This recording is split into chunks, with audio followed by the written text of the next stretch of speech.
ನಮ್ಮ ಚಳ್ಳಕೆರೆ ನ್ಯೂಸ್ಗೆ ಸ್ವಾಗತ. ನಾನು ಜಯಶ್ರೀ. ಇಂದಿನ ಪ್ರಮುಖ ಸುದ್ದಿಗಳು.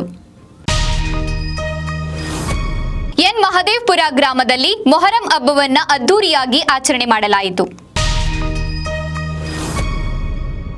ಬಜೆಟ್ನಲ್ಲಿ ನೀರಾವರಿ, ರೈಲು ಮತ್ತು ಹೈವೇಗೆ ಹೆಚ್ಚಿನ ಅವಕಾಶ ಸಿಗಲಿದೆ ಎಂದ ಲೋಕಸಭಾ ಸದಸ್ಯ ಗೋವಿಂದ ಎಂ ಕಾರಜೋಳ. ರೈತ ಹುತಾತ್ಮರ ದಿನಾಚರಣೆ ಅಂಗವಾಗಿ ಸಭೆ ಕರೆದು ಸಭೆಯನ್ನ ಉದ್ದೇಶಿಸಿ ಮಾತನಾಡಿದ ರೈತ ಸಂಘದ ತಾಲೂಕು ಅಧ್ಯಕ್ಷ ಚಿಕ್ಕಣ್ಣ. ಶ್ರೀರಾಂಪುರದಲ್ಲಿ 10 ಮಿಲಿಮೀಟರ್ ಮಳೆಯಾಗಿದೆ. ಅಂಬೇಡ್ಕರ್ ಪುತ್ಥಳಿಗೆ ಗೌರವ ಸಮರ್ಪಿಸಿದ ಬಿಜೆಪಿ ಛಲವಾದಿ ನಾರಾಯಣಸ್ವಾಮಿ. ಜಿಪಿಎಸ್ ಪ್ಯಾನಿಕ್ ಬಟನ್ ಅಳವಡಿಕೆ ವಿರೋಧಿಸಿ ಪ್ರತಿಭಟನೆ ನಡೆಸಿದ ಟ್ಯಾಕ್ಸಿ ಮತ್ತು ಲಾರಿ ಚಾಲಕರು.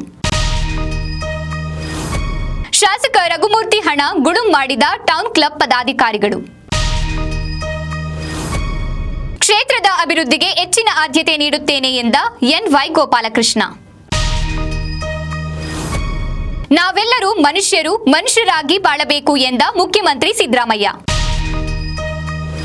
ಚಳ್ಳಕೆರೆಯ ಶ್ರೀ ಶಾರದಾಶ್ರಮದಲ್ಲಿ ದಿವ್ಯಾತ್ಮರೊಡನೆ ಎಂಬ ಪುಸ್ತಕ ಬಿಡುಗಡೆ ಕಾರ್ಯಕ್ರಮ.